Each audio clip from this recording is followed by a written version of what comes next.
केतना सुघरा बालू करी का बड़ाई एमे ओमे पास कुल कइलू पढ़ाई एमे ओमे पास कुल कइलू पढ़ाई केतना सुघरा बालू करी का बड़ाई एमे ओमे पास कुल कइलू पढ़ाई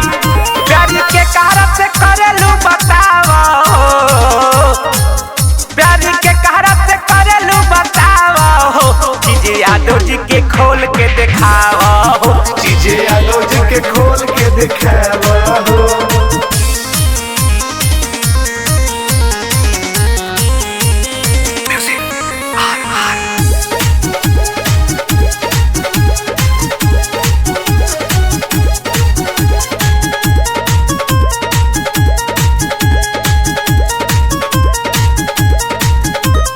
झलकता उपहारा से नीचावा जवानी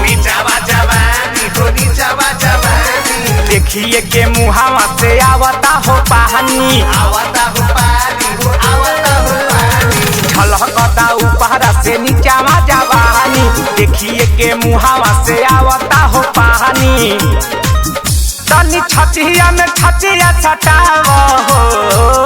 तनी छतिया में छतिया सटाओ चीजे यादव जी के खोल के दिखाओ चीजे यादव जी के खोल के दिखाओ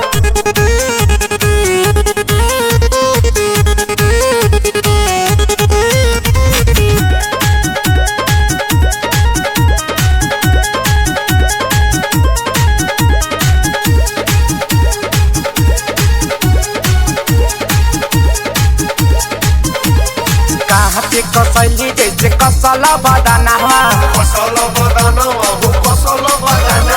नागिन जैसे लहरता छाती पर जो बनवा कहाँ पे कसैली जैसे कसला बदनवा नागिन जैसे लहरता छाती पर जो बनवा